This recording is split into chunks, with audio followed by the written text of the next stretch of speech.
Buchenwald concentration camp was one of the first and largest concentration camps within Germany's borders. During its time in use and throughout the Second World War, over 56,000 people died within the barbed wire fences, and 280,000 prisoners passed throughout the gates. But it was a place where the guards were incredibly brutal, and also where prisoners were forced to conduct back-breaking labour and were given hardly any food. Executions occurred on a daily basis, and when the camp was liberated in April 1945, the Allied commander Dwight Eisenhower was disgusted by what he saw. It was overseen by the SS, who instilled a reign of terror onto the prisoners, and killings took place daily. Even the commandant Karl-Otto Koch was brought back into his camp as a prisoner and was executed for embezzling money from the Nazis in the Third Reich. Join us today as we look at the horrific torture of the prisoners of Buchenwald, and remember to support our channel. Please make sure to subscribe. The SS created and set up Buchenwald concentration camp at the start of July 1937, and it was named after a beech tree forest which was near. The camp was made after the area was cleared of trees, and it was designed to hold initially 8,000 prisoners to begin with, but this number would grow significantly throughout the Second World War. Nearby to the camp was clay deposits, which could be used to make bricks, and the prisoners would be forced to do this work. The first prisoners came to the camp on the 15th of July 1937, and were tasked with clearing the trees in the area, and setting up the camp's infrastructure in the buildings such as the barracks. Over the next few months, thousands of prisoners passed throughout the gates, which held the motto, Jedem das Sein, meaning to each his own, tasking prisoners to work hard in a sense to gain their freedom. But the SS guards thought this motto meant that they were the master race, and with this had the right to destroy other races and brutalise other prisoners. The first commandant of the camp was Karl-Otto Koch, who was in charge from August 1937 to July 1941, and he along with his wife Ilse ran the camp, and were notorious for their evil treatment. Ilse in particular was referred to as the Witch of Buchenwald, and she would target prisoners for beatings and killings, and would inflict misery onto inmates on a daily basis. They both had large building projects built in the camp for their own benefit, including a large indoor horse riding structure built by the prisoners, and they worked so hard on this that many of them died inside the construction site. Ilse Koch would ride in the morning, and would then target prisoners to humiliate and beat. But Karl-Otto Koch would later be sacked at the camp as a commandant, as he was accused of being corrupt and also stealing money from the Third Reich for his and his wife's personal gain. All the profits and wealth taken from the prisoners was supposed to go straight back to Hitler and his government, but Karl Koch was accused of stealing this and pocketing it for his own gain. He was then tried for this and was sentenced to death for disgracing the SS, and was brought back to Buchenwald, where he was shot by a firing squad. His wife Ilse would also be imprisoned, and after the war she was tried a number of times for the fact she was deemed a war criminal. The second commandant of Buchenwald was Hermann Pfister, who served until the camp was liberated, and he was later tried and sentenced to death in post-war trials, but days before his execution he died of a heart attack at Landsberg prison. Inside of Buchenwald there were many brutal guards and overseers who would cause chaos with the prisoners. Women were held inside of Buchenwald also, and a number of brutal female SS guards were brought to Buchenwald from Ravensbrück to oversee them.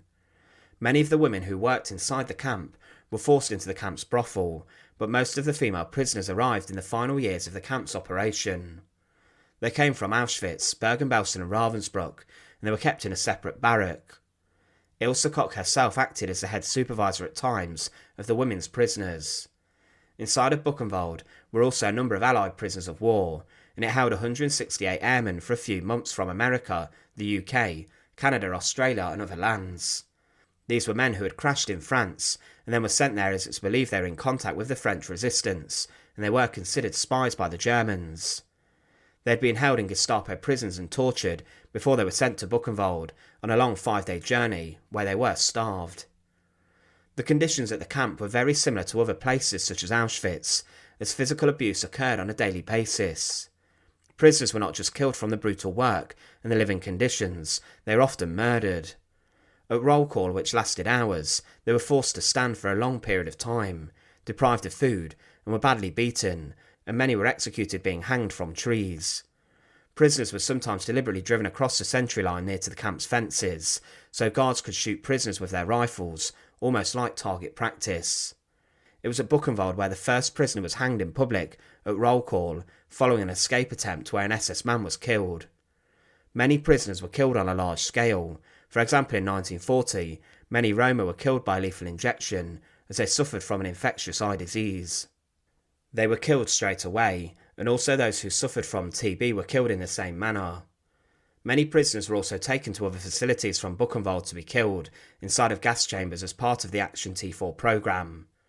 Inside of specially converted stables at the camp, around 8,000 Soviet prisoners of war were killed in a firing range in the next shooting facility. These were killed outside the camp's gates, and these prisoners were not even allowed into the camp, or were recorded before they were slaughtered.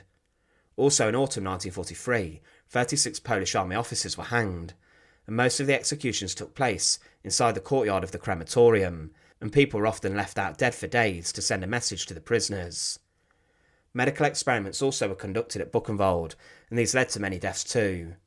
Various different vaccines for diseases such as typhus, yellow fever, smallpox and typhoid were tested on prisoners. These people were deliberately infected with the deadly disease and were then given a vaccine, many which did not work and resulted in death. But inside the camp conditions were very harsh, especially with regards to starvation, malnutrition and disease. The policy inside the camp was that inmates would work to death and were exterminated through labour. This meant that people had the choice between working too hard and being killed, or being shot for not working hard enough. Guards were only too happy to execute prisoners if they did not complete enough work, and in terms of punishment, whippings also took place, as did floggings.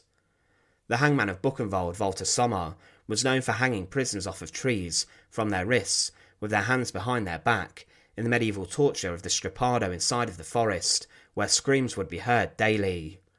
He also ordered 2 Austrian priests to be crucified upside down. Executions also were conducted inside the roll call yards, as well as in a secret next shooting facility, and also there was a firing range there.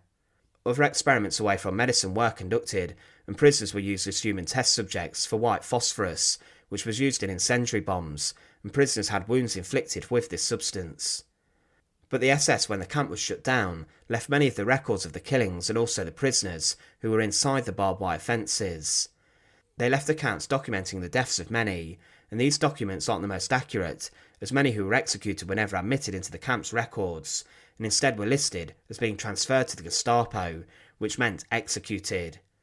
It was said that 8,483 Soviet POWs were killed in the stable facility execution chamber, being shot in the base of the head.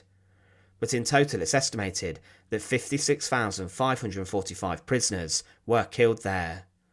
This is probably lower than actual, but over 33,000 were documented in the records left by the SS, 8,400 shootings occurred, 1,100 hangings occurred, and 13,500 prisoners were killed during evacuations. This meant that around a quarter of all the inmates of Buchenwald were killed. The camp was liberated in April 1945. It took a number of days for liberation to take place. This was due to how large the site was. The camp's underground resistance sent a Morse code message saying, "To the Allies, to the army of General Patton, this is Buchenwald concentration camp, SOS, we request help. They want to evacuate us, the SS want to destroy us." A response was sent telling them to hold out, and the staff of the Third Army said they would rush to their help. As the Americans approached, the Gestapo planned to blow up any evidence of Buchenwald, including prisoners, but the administrators of the camp had already fled and ran. But at 3:15 p.m. on the 11th of April 1945, soldiers from the 6th Armoured Division arrived at Buchenwald, and the soldiers were given a hero's welcome. What was found in the camp was documented by many news reports. One said, "I asked to see one of the barracks. It happened to be occupied by Czechs. When I entered, men crowded around, tried to lift me onto their shoulders. They were too weak. Many of them could not get out of bed. I was told that this building had once stabled 80 horses. There were 1,200 men in it, 5 to a bunk. The stink was beyond all description. They called the doctor. We inspected his records. There were only names in the little black book, nothing more. Nothing about who these men were, what they had done or hoped. Behind the names of those who had died, there was a cross. I counted them. This totaled 242. 242 out of 1,200 in 1 month. As we walked out of the courtyard, a man fell dead. Two others, they must have been over 60, were crawling towards the toilet. I saw it, but will not describe it. After liberation, the task came to put those guards and members of staff at Buchenwald to justice. The Buchenwald trial did take place, and 30 SS guards were brought to trial in 1947. Almost all of the defendants were found guilty, and 22 were sentenced to death, but only 9 death sentences were ever carried out for the crimes of Buchenwald specifically. It was a camp where there was much horror and evil, and Buchenwald's conditions scarred the memories of prisoners until the day they died. It was where guards were immensely brutal and evil, and where death lurked around every single corner. Thanks for watching. To support our channel, please make sure to subscribe, and once again, thank you so much for watching.